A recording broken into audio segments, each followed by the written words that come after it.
avec une Sonamine qui fonctionne normalement, on devait avoir un bon suivi, un bon contrôle et mettre toutes les opérations d'achat ou de vente d'or clarifiées.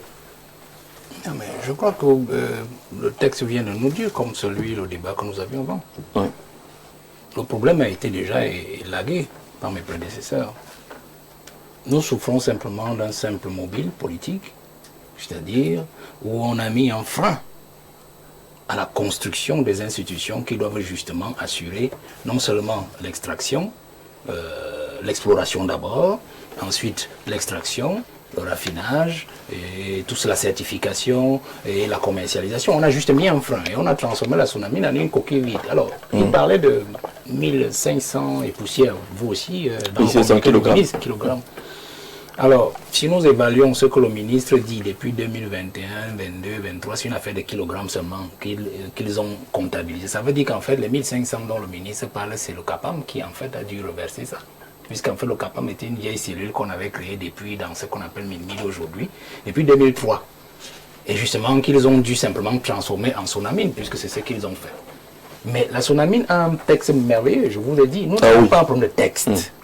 Nous avons seulement un problème de logique politique, de système politique. Qui programme la création d'une raffinerie dans l'émission La Sonamine. Alors, quand je dis qu'on a mis un frein, je vous dis par exemple que depuis que le Mali et le Burkina sont libérés, on va dire ça comme ça, de l'emprise française, le Mali a engagé avec la Russie la création de Soroma. C'est-à-dire qu'il y a une entreprise de raffinage de l'or. Et dans cette entreprise, puisqu'eux n'ont pas l'argent pour construire une affaire pareille, ils ont dit à la Russie, bon d'accord, vous construisez, on a 62% de cette entreprise de raffinage et la Russie a 38%.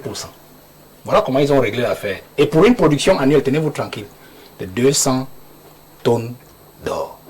200 tonnes d'or pour le Mali, qu'ils vont passer chaque année dans leur raffinerie. C'est-à-dire les estimations, les projections. Le Burkina à côté a fait la même chose. Ils ont créé Raffinor, c'est-à-dire une société de raffinage de l'or burkinabé.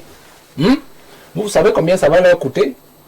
15 millions de dollars. Là, les financiers, je crois que ça fait 7 milliards et demi environ. Je crois. 7 milliards et demi, ils vont me corriger. C'est-à-dire pour construire cette société, 7 milliards. Et pour une production qui va varier entre 150 et 200 tonnes d'or par an.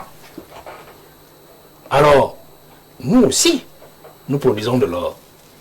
Et on le dit, et on dit que nous sommes encore à la production artisanale. Et un chiffre sorti à Dubaï, c'est 25 tonnes. 25 tonnes. L'État, lui, il a dit qu'il a vu combien? 22 kg. 22 kg. Vous pouvez imaginer la division que l'État a fait pour nous faire avaler. C'est sur une période. Oui, prenons la période. On va même dire ça comme ça, mais moi j'ai seulement dit 200 tonnes au Mali projetées par an. Au Burkina, 150 à 200 tonnes par an. Mais nous, c'est sur une période de 2 à 3 ans, je crois. Quelque chose comme ça. 3 années. Nous parlons seulement de 25 tonnes. Il faut bien suivre l'affaire là. Vous voyez, voilà, je vais vous faire comprendre dans quelle logique nous nous retrouvons. Prenons donc le cas du ministre lui-même. Parce que je vous ai dit que nous n'avons pas un problème de texte. Nous n'avons même pas un problème de profil. C'est un problème de système. Voilà, monsieur. Le ministre titulaire est décédé. On connaît les circonstances. Personne ne va en parler. Aucune enquête n'a été engagée. Ce n'est pas le débat. Il est intérimaire depuis 2023. Il est secrétaire d'État, mais ministre par intérim. Alors dites-moi, le système est ainsi fait. Ce monsieur avait comme un communiqué en 2000, non pas un communiqué, il écrivait au ministère des Finances pour lui faire part des pertes fiscales du fait de la vente frauduleuse de l'or. Et où il établissait effectivement que beaucoup d'argent sort et qui n'engage pas une plus-value sur la fiscalité de l'État. Ça, c'est une lettre du 9 avril de cette année, de cette même année. C'est ce ministre qui revient encore dans cette affaire que vous avez appelée conférence de presse, je ne sais pas trop, qui dit en fait que l'État n'a rien perdu en termes d'or. Alors, analysons. Je vous ai dit que c'est une affaire de système. Voilà un intérimaire. Vous attendez quoi d'un intérimaire? Un intérimaire, ça veut dire quelqu'un qui n'est pas à sa place, qui chauffe les bancs pour que soit quelqu'un d'autre soit nommé, soit alors qu'on le confirme. Moi, je parle maintenant en tant qu'administratif. Quand vous êtes intérimaire, le système est bâti tel que vous devez travailler pour que ceux qui vous ont d'abord donné l'intérim vous maintiennent dans l'intérim. Non, vous maintiennent d'abord dans l'intérim. Parce que le Premier ministre peut prendre l'intérim, là, il donne même à un autre ministre. Vous comprenez? Vous devez travailler pour que ceux qui sont chargés de nommer un ministre titulaire, là où vous êtes, va vous assurer l'intérim, vous confirment. Quand je dis travailler, ça veut dire que c'est un système de bakchichi, de graissage de la machine. Alors, il vous a dit le 9, une lettre au ministère des Finances, comment nous perdons de l'argent. Fraude sur l'or. Et il vient vous dire, presque nous n'avons aucune perte en matière d'or. Disons donc ceci. Quand il dit que nous n'avons aucune perte, l'État n'a pas perdu de l'or. Ça veut donc dire, puisqu'on peut dire que l'État ne perd pas de pétrole. C'est lui, Tété, qui disait tout à l'heure que quand Chevron envoie les tubes dans la mer là-bas, est-ce qu'il vous déclare toutes les quantités de pétrole brut qu'il en tire? Et quand même bien il déclare, à qui il déclare, est-ce que ces gens ne sont pas complices pour flouer l'État, par exemple en diminuant ou en réduisant, en aménuisant les quantités qui sont forées? Vous comprenez? Nous rentrons donc dans l'or. Pour dire que voilà un ministre qui vous dit que l'État n'a pas perdu de l'or. Ça veut donc dire quoi? Ça veut dire que l'or qui sort de l'Est là, puisque c'est encore à l'Est seulement, parce qu'il y en a partout dans le Cameroun. Donc l'or là n'appartient pas à l'État, parce que nous savons en fait que toutes les ressources naturelles, qu'elles soient du sous-sol, appartiennent d'abord à l'État. Et quand on dit que l'exploitation est artisanale, c'est que l'État se dit, les populations riveraines, c'est un moyen pour elles de pouvoir souder le quotidien. Et que ces ressources qui sont extraites de manière artisanale peuvent contribuer à un essor social et même développementaliste de cette zone-là. Vous comprenez? Alors le problème n'est pas l'exploitation artisanale. Le problème est l'encadrement de ces exploitations et la canalisation des productions artisanales. Voilà où tout se joue. Vous comprenez? Alors ils ont donc maintenu le Cameroun pendant plus de 30 ans. Parce que nous sommes partons de 2003 jusqu'à aujourd'hui et avant. Parce qu'effectivement, les apparatchiks ont trouvé un filon pour pouvoir justement donner des agréments. Parce que c'est aussi le ministre qui donne ces agréments-là à ces petites corporations artisanales, ainsi de suite, et à ces gens-là qui, quand on dit des agréments. Donc c'est comme ça que le système a été tissé. Et aujourd'hui, on se retrouve dans ce que vous voyez. C'est-à-dire que des apparatchiks sont des agréments, mais comme leur nom ne doivent jamais sortir sur l'affaire-là, ils font des prénoms. Et le ministre sort vite et il nous affiche 200 entreprises. Il dit, voilà toutes les entreprises du Cameroun, cherchez les noms des gens que vous cherchez. Et non, le Cameroun n'est pas dupe. Le Cameroun n'est pas dupe, vous comprenez? Moi, ce qui est le plus important, ce n'est pas là-bas. Moi, le plus important, c'est comment fait. Il a posé la question, moi je vais répondre. Comment on fait pour que notre or parte du Cameroun jusqu'à arriver à Dubaï? Je vous dis, monsieur Jean-Jacques Zé, les êtres humains ne sont pas des aiguilles dans une botte de foin pour disparaître. Vous comprenez? Vous ne pouvez pas disparaître dans ce pays. Si vous commettez un forfait, on dit qu'on vous cherche, on vous retrouve à l'instant même. Vous n'avez pas 24 c'est beaucoup, vous comprenez? L'or, c'est la même chose. Nous avons eu un débat ici sur EGS. Je fixe tout le monde sur EGS. On a eu au port, on l'a oublié. On a oublié ce débat sur les aéroports. EGS est chargé seulement de cela, c'est-à-dire de contrôler tout ce qui entre et sort. Je reste seulement là. Vous comprenez? Comment on fait pour que l'or arrive à l'aéroport, voyage dans l'avion et arrive jusqu'à Dubaï? Alors que nous avons aussi des stupéfiants qui arrivent, la drogue, ainsi de suite, qu'on a d'ailleurs arrêté à Douala. Je crois qu'on parle de l'affaire EGS. Dites-moi aujourd'hui, on vous a même donné encore le nom de la personne qui était le propriétaire de la cargaison. On a compris. Non, je sors pour vous dire que le problème n'est pas l'exploitation artisanale. Le problème, c'est le circuit de sortie. Parce qu'il faut le dire. Et il faut interpeller ici, même monsieur le directeur, le délégué général de la Sûreté nationale. Parce que peut-être ses collaborateurs ne lui disent pas toujours au fond de la vérité. Les services de la DGSN, les services, quand je dis des services, il y a des services spécialisés, hein, quand on dit surveillance du territoire, renseignements généraux et tout ça. Dans notre, le renseignement dans l'armée même, quand vous parlez de CEMIL, vous parlez de DGRE, tout ça. Tous ces services-là ont ces informations-là. Le problème, c'est comment font-ils pour ne jamais informer leur patron de ces circuits de sortie?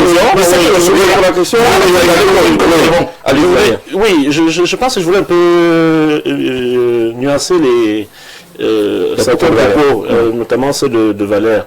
D'abord, il n'existe aucun pays qui peut tout contrôler. Sinon, la drogue n'entrerait plus dans des pays comme les États-Unis ou l'Europe, avec tout ce qui est mis comme moyen. Donc, nous ne demandons pas. Le débat ne doit pas porter sur le fait qu'il y a une partie de l'or qui échappe.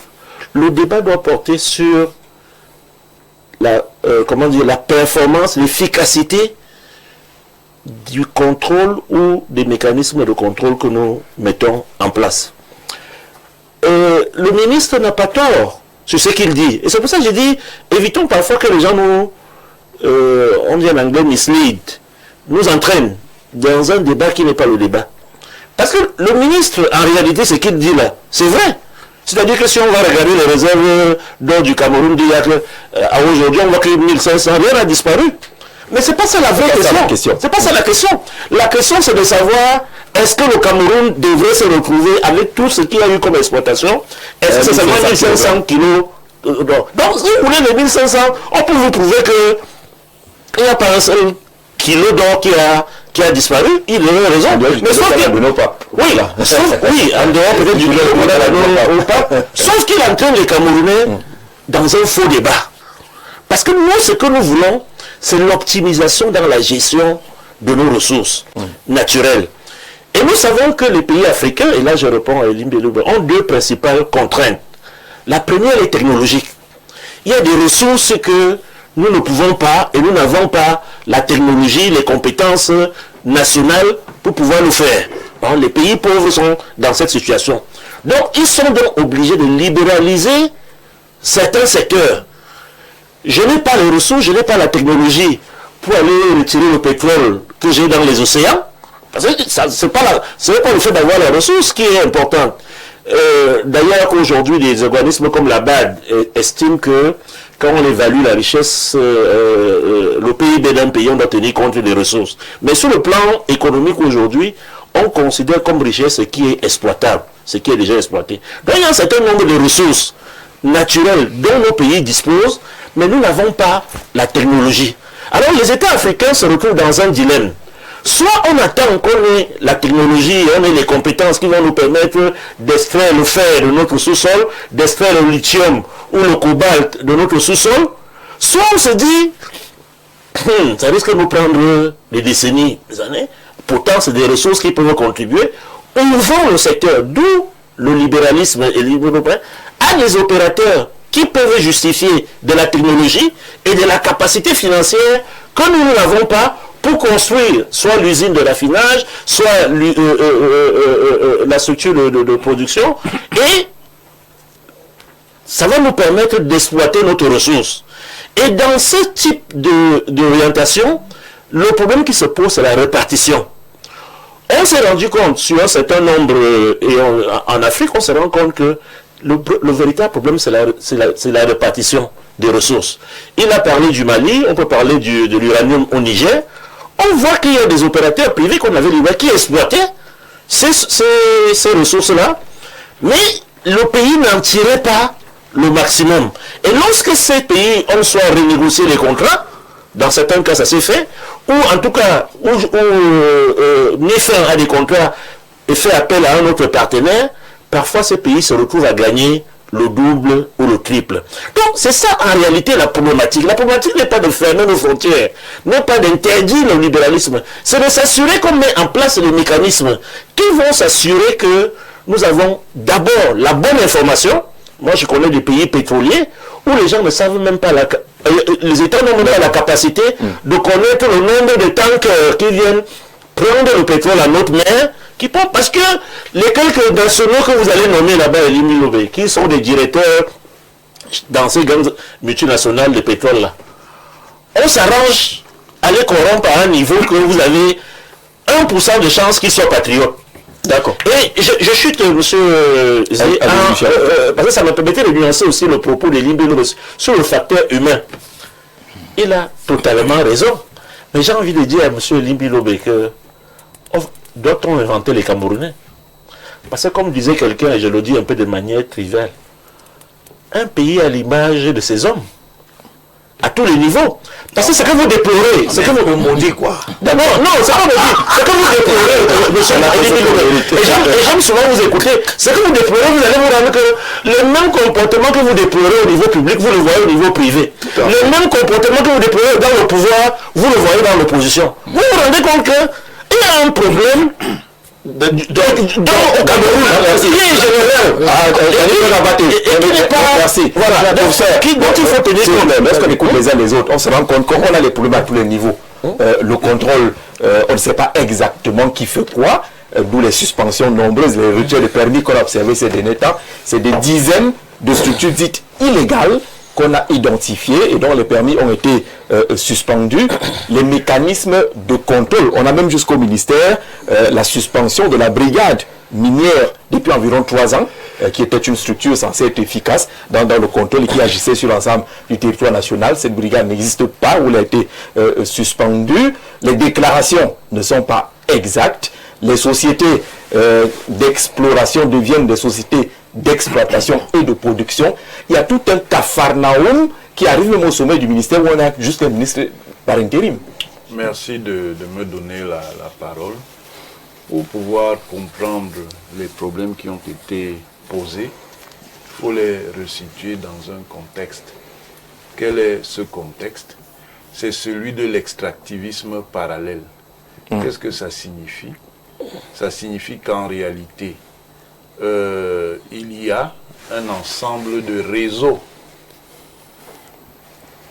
qui, au fur et à mesure, ont développé une structuration mafieuse, qui se sont installés dans cette région pour exploiter ce minerai d'importance qu'est l'or.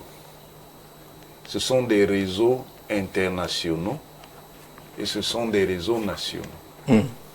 Ça veut dire qu'en réalité, il y a une économie d'enclave qui s'est constituée avec un certain nombre de mécanismes que l'État n'arrive pas à contrôler parce que cette économie d'enclave a construit des réseaux de collusion avec des mécanismes de contrôle sécuritaire. C'est ce qui est révélé par tout ce qui se dit sur le trafic de l'or dans cette région, qui en réalité est l'un des lieux d'implantation de cartels mafieux qui sont dangereux pour la souveraineté du Cameroun. Cela étant dit, évidemment, il faut que le Cameroun construise une politique systématique de gestion et de régulation de l'exploration et de l'exploitation de l'or dans cette région, en organisant ce qu'on peut appeler une économie stratifiée. C'est quoi une économie stratifiée? C'est que nous aurons l'État en position non seulement de régulateur, ça c'est la théorie libérale, mais un État coordinateur, c'est la théorie mercantiliste, parce que l'or en question, c'est un instrument de souveraineté qu'on ne peut pas laisser complètement aux mains du secteur privé, qu'il soit national ou international. Cet État coordinateur doit, c'est un impératif, pouvoir construire cette économie avec un ancrage local de type communautaire. Ça veut dire donc que dans les métiers qu'il faut organiser pour un meilleur développement de l'économie aurifère, il est fondamental d'insérer des acteurs qui appartiennent donc à l'écologie humaine régionale, c'est-à-dire les communautés de l'Est. Parce que c'est un élément essentiel. Si l'or est une ressource nationale, comme le pétrole, comme tout ce que vous voulez, le cacao, le café, c'est produit quelque part. Et on ne peut pas imaginer que l'exploitation et la valorisation de cette ressource-là se fassent alors que les communautés locales sont complètement exclues du mécanisme. Et ça permet donc de résoudre au moins certains problèmes de développement régional. Il est important également de développer un secteur privé national. Et ce secteur privé national ne doit pas simplement être entendu dans une logique transactionnelle. On vient faire des affaires et on part. Non. Il doit développer une expertise professionnelle et technologique qui permettra donc de mettre au final en compétition ces opérateurs nationaux avec les opérateurs internationaux. Parce que pour constituer donc la capacité logistique et technologique, il faut la confrontation avec ceux qui sont les plus compétitifs. Il ne suffit pas simplement de donner des agréments aux gens, il faut développer une expertise. Et cette expertise-là doit être formée par l'État du Cameroun. Cette économie peut être donc, comme on l'a vu, et on l'a dit, pour le Mali et pour le Burkina Faso, peut être vu dans le partenariat avec l'international. Mais là, l'État doit être vigilant. Ce partenariat ne doit pas être l'occasion, encore une fois, que des gens créent des niches égoïstes, individuelles ou concessives de profit. Mais ça doit être un partenariat d'intérêt national. Même si nous n'avons pas l'expertise technologique dont M. Abaté a parlé, d'abord, comme je l'ai déjà dit, nous devons la former. Ensuite, nous devons insister sur le problème du partage des gains. Parce que c'est là tout le problème de cette économie des minerais et des hydrocarbures. Ça veut dire que si les gens viennent, si la ressource est à 100 francs, s'ils prennent 95 francs, vous voulez donc faire quoi? On a vu des partenariats de ce type en Afrique où des gens venaient prendre 95 francs. Après, ce sont les mêmes qui disent que le pays n'arrive pas à se développer. Non. C'est-à-dire qu'il y a quand même une marge minimale dans ces partenariats. Nous devons être... Si vous permettez, pour appuyer ce que vous dites, parce que quand on dit même 100 francs, ça ne monte pas. Parce qu'il y a des ressources qui font sortir à l'état brut, bien sûr, sans vous dire la quantité, et qu'ils vous disent que dans leur pays, ils ont transformé, ça a donné ceci. C'est sur ça qu'on s'attend. Donc, il faut des capacités non seulement à bien négocier les partages, mais les capacités à savoir. Par exemple, nous avons aujourd'hui le fer qui sort du Cameroun. On ne sait pas exactement à quel taux le produit brut qui sort est enrichi en fer. C'est eux qui vont nous dire. Et vous savez qu'en fonction du niveau d'enrichissement du minerai brut, la valeur également joue. Donc les pays africains ont une importance, c'est une question de souveraineté stratégique, comme disait le professeur, tellement importante que nous devons, à défaut d'avoir les structures, d'avoir les financements pour créer nous-mêmes nos usines ou nos raffineries, nous devons au moins avoir les compétences techniques et technologiques. Pour terminer donc, et c'est là où il y a donc l'aspect stratégique qui a été abordé. Un minerai comme l'or doit faire l'objet d'une garantie souveraine fondée sur la protection militaro-sécuritaire. C'est-à-dire que nous devons avoir un Fort Knox à notre niveau où nous sommes capables de protéger nos réserves en or. Pourquoi? Parce que évidemment, l'or demeure, en dépit des transformations des mécanismes de la régulation monétaire et financière internationale, quelque chose qui est essentiel, comme M. Otélé le disait, pour la crédibilité financière d'un pays. Et la protection doit être une protection de premier niveau d'ordre militaro-sécuritaire. C'est-à-dire, pour le dire simplement, il faut qu'il y ait une forteresse protégée par l'armée, les forces de défense et de sécurité du Cameroun, où on sécurise sur notre territoire ses ressources. Je suis d'accord. Ça permet, pour terminer, de contrer, ça permet de contrer, malgré donc les contraintes que nous avons, ça permet de contrer les fluctuations qui sont liées à la zone monétaire dans laquelle nous nous trouvons. Merci pour cet aspect de sécurité. Ça pose la question du rôle de toutes les institutions. Je voudrais vous lire un petit passage de la sortie du ministre concernant le rôle même du ministère des Mines. Le ministre dit ceci: il participe exclusivement, il faut bien noter, il participe exclusivement à la définition, à l'élaboration, à la mise en œuvre de la politique minière nationale. Il a un rôle régalien de régulateur. Il n'est pas et ne sera jamais, c'est le propos du ministre, il n'est pas et ne sera jamais un opérateur de marché.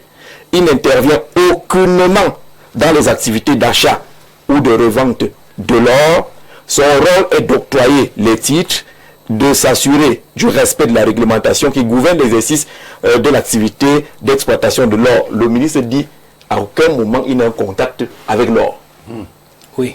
Ce que je veux dire, il est en train de balancer la responsabilité sur le directeur général de la Sonamine. Aussi simple que ça.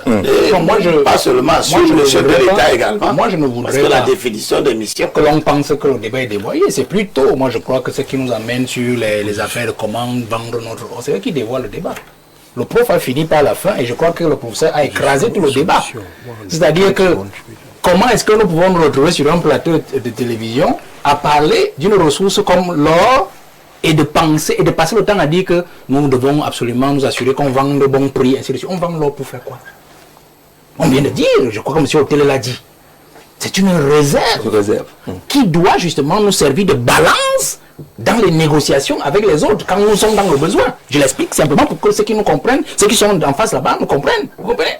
Donc le Fort Knox, la Sonamine est l'équivalent de la Sonara. Hein. C'est-à-dire Sonara, mais en partie. Quand on dit en partie, c'est-à-dire qu'on a juste gardé notre Sonamine si dans un volet purement commercial. Alors que la Sonamine, vous avez dit au départ, c'est-à-dire que c'est la Sonamine qui doit créer sa propre raffinerie. Donc on l'a anesthésié. Ça partons d'abord de là. Donc c'est pas une affaire de Honda. Non, je voudrais que voilà, il est né à Bateki Samba parce que c'est à lui que je m'adressais particulièrement. Ça va pas. Moi, je m'adressais particulièrement parce que quand lui parle de ses politiques de vente ainsi de suite, non, notre politique c'est quoi? Quand il parle, si vous faites l'équilibre des agréments dans l'or, vous allez voir que la région du Sud est au peloton de tête des détenteurs d'agréments dans l'exploitation de l'or à l'Est. Ensuite, vient la région de l'Est elle-même. Quand je dis la région de l'Est, ce n'est pas que nos populations de l'Est longs, hein, ou bien les populations du Sud. C'est l'élite du Sud qui est au sommet là-bas autour du chef de l'État. C'est l'élite de l'Est qui est au sommet là-bas autour du chef de l'État. Justement, qui s'assure d'avoir ces agréments et de les soumettre à des individus qui sont notamment des Chinois. Parce qu'il faut le dire. Parce qu'on dit les Asiatiques, c'est qui? C'est pas la Corée, c'est pas c'est les Chinois. Je vais vous dire, M. Jean-Jacques Zé, est-ce que vous savez que toutes ces vos affaires de Chinatown, que vous voyez à Douala là, que vous voyez à Yaoundé là, les grandes boutiques, les magasins d'habits, ce n'est qu'en fait des paravents. La plupart de ces Chinois là sont dans l'exploitation de l'or. Vous allez voir que nos douaniers ont créé comme des zones exclusives de contrôle du marché chinois dans les villes là. Parce qu'ils savent en fait ce que les Chinois eux-mêmes cachent là-bas. Je peux vous dire même qu'il y a des Chinois qui habitent ici au Cameroun, qui sont dans les grands immeubles que vous voyez là, qui ne sortent jamais, qui sont justement là pour réceptionner l'or, le travailler, le solidifier, faire tout ce que vous imaginez et le faire sortir du Cameroun par des voies que vous connaissez. Monsieur Jean-Jacques, tenez-vous tranquille. Est-ce que vous savez que dans ce pays, il y a toute une compagnie qui est spécialisée pour la sortie de l'or au Cameroun? Ah bon? Oui, c'est la compagnie aérienne du pays qui a le siège de l'Union africaine. Si vous voyez comment vous appelez ça, le directeur régional de cette compagnie-là, non, c'est un multimilliardaire. Parce que c'est à cela qui sert. Moi, je vous donne les faits. Hein. Combien de fois entre 2020 et 2024, vous avez entendu que on a arrêté à l'aéroport l'or qui partait en machin, qui sortait du pays, c'était où? C'était toujours cette compagnie. Même quand on parle de substances psychotropes, les drogues, ainsi de suite, c'est toujours par là, hein? C'est la même compagnie. Voilà ce qui se passe dans ce pays. Moi, j'ai parlé des services de sécurité pour que le ministre de la Défense prenne aussi ses responsabilités, que le DGSM prenne ses responsabilités. Parce qu'il y a même dans ce pays, dans des services de sécurité, des gens qui ne vivent que de ça. C'est-à-dire protéger les trafiquants. Partant de l'Est dans les forêts, et si de suite arriver dans les barrières de police, on laisse passer, jusqu'à l'aéroport de Yaoundé, ou alors de Douala, où la douane est préparée de certains services de douane par les éléments de la douane. On a un petit quart d'heure maintenant pour essayer de je suis sorti donc pour dire quoi? Oui, s'il faut donc proposer. Non, qu'on arrête de vendre notre or. L'or, c'est pas le pétrole. L'or, c'est pas le pétrole. Qu'on crée un Fort Knox. C'est-à-dire que on stocke notre or là-bas, car il dit au ministre, nous avons 1500 kg d'or au ministère des Finances, à quel coffre-fort, c'est quoi là? C'est un Fort Knox, le ministère des Finances? Ailleurs, le Fort Knox, c'est toute une institution. En France, quand on parle ils parlent souvent de quoi? C'est pas le trésor, ils ont là pour stocker tout l'or, ainsi de suite, on dit que l'or africain, ainsi de suite. C'est des structures bien connues. C'est-à-dire, c'est une entreprise qui est bien connue, avec un directeur bien connu, et une structure qui est construite, il dit bien surveillée par l'armée, la police, il a dit des forces mixtes. C'est comme ça qu'on fonctionne. Croisées, les forces croisées. C'est comme ça qu'on fonctionne. Qu'on arrête de vendre notre or. Tout ce que nous voulons, c'est que on donne à la Sonamine toute la capacité de pouvoir raffiner notre or, du moins exploiter notre or, créer une raffinerie, contrôler tous les circuits, même si les artisans continuent toujours à exploiter, que ces artisans aient pour acheteurs exclusifs L'État. D'accord. Parce que sur place... Parce que c'est ça que nous voulons. Nous ne voulons plus, parce que c'est ce qu'ils sont en train de faire, c'est-à-dire les hommes du Sud là. C'est-à-dire qu'on laisse l'exploitation de l'or, tout le monde dit non, il faut libérer. Non, le libéralisme ne concerne pas l'or dans le pays. Qu'on libéralise parce qu'ils ont les agréments, comme c'est le chef de l'État, c'est le pays du chef de l'État, que ce soit les neveux, que ce soit les cécis, ils ont les agréments, ainsi de suite. Et les autres à l'Est sont aussi entrés dans le business. Et puis on se retrouve dans une affaire. La situation. On la construction d'une structure de raffinage de l'or et on commence à dire au Camerounais non, il faut vendre, on ne vend pas l'or. D'accord, la situation sur le terrain, c'est... J'ai fini. Vous parlez de l'or au pays. Est-ce que vous savez que même le diamant s'extrait sur notre sol? Dans tous les cas, pour le diamant, le processus de Kimberley semble afficher de bons résultats. D'ailleurs, on salue le secrétaire permanent. Mais nous, on est même déjà sanctionné aux côtés de l'ITIE qui s'occupe des industries extractives. Ça veut dire qu'on ne devrait pas être surpris qu'il y ait tant de fuites d'or au Cameroun quand on ne réussit même pas à se conformer aux exigences de l'ITIE. Le facteur humain. Encore le facteur humain. Les hommes, la qualité, parce que tout ce que Bessal a décrit, ce que Abaté a décrit en des mots un peu voilés qui lui permettent de ne plus être d'accord à un moment donné. Comme actuellement il n'est pas d'accord. À parler du chef de l'État, là il n'est plus d'accord. Mais les deux, ils parlent de la même chose. Ils parlent de la corruption. Tout ce qu'on a dit là, c'est ce qui existe dans tout le monde entier. Vous allez en Australie, vous allez trouver que les sites miniers sont sécurisés. Absolument. Vous comprenez? Et l'Australie, ce n'est pas un pays communiste, ou la Nouvelle-Zélande, ou la Calédonie. C'est des pays libéraux. Mais là-bas, ce n'est pas du libéralisme dans ce domaine. Tout à fait. Oui, parce que c'est des grandes entreprises, très souvent à capitaux nationaux. C'est ça. Qui ont donc et la technologie et la capacité à rester dans un jeu institutionnel contrôlé. C'est-à-dire que quand la grande société australienne de production d'aluminium et tout ça, ou de traitement de la bauxite, a fait son exploitation, elle ne le fait pas n'importe où. Le site est sécurisé et contrôlé par l'armée, par-ci, par ça. On connaît les quantités de bauxite extraites, on connaît les mécanismes d'enrichissement, on connaît à la fin la quantité d'aluminium ou d'alumine qui sort, et tout, et tout, et tout. Moi, je veux vous poser une question. Vous n'avez pas honte? La question s'adresse à qui? À toi. Vous n'avez pas honte. Honte de quoi? En 60 ans, vous avez d'un côté l'exploitation artisanale. Ça veut dire qu'il y a des artisans qui savent comment on fait sortir l'or à terre, non? C'est ça que ça veut dire. Qu'ils savent comment on peut prendre la terre là, on tourne, jusqu'à on obtient quelques pastilles. Hein? Et puis ils filtrent, ils font ceci. Donc il y a un savoir comme ça. Et vous dites, ça, on ne peut pas utiliser ça. On ne sait pas comment faire. On peut utiliser. Mais si j'étais à votre place, je créerais les conditions pour que ceux qui vont donc sortir lors de la terre soient ceux-ci. Ces artisans qui savent comment faire. Qu'ils soient 30 000. Il faut les convertir en industriels. C'est tout. Non, ils ne redeviendront quand ils auront l'argent. C'est ça. Mais ils sont 30 000 artisans qui naturellement ont le savoir-faire. Rudimentaire. Et j'achète cet or chez eux. Et c'est là où je sécurise. Voilà. Parce que si j'achète, et s'ils ont la faculté de vendre à quelqu'un d'autre, parce que tu quelqu'un d'autre pourra leur proposer plus cher. Là-bas sur le terrain. D'accord? Or, ce pays-ci a déjà eu à faire ces choses-là. Ce n'est pas nouveau. Qu'est-ce que nous avons fait avec le cacao? On a laissé les gens produire. Vous avez vu l'État du Cameroun avec une entreprise qui cultive le cacao.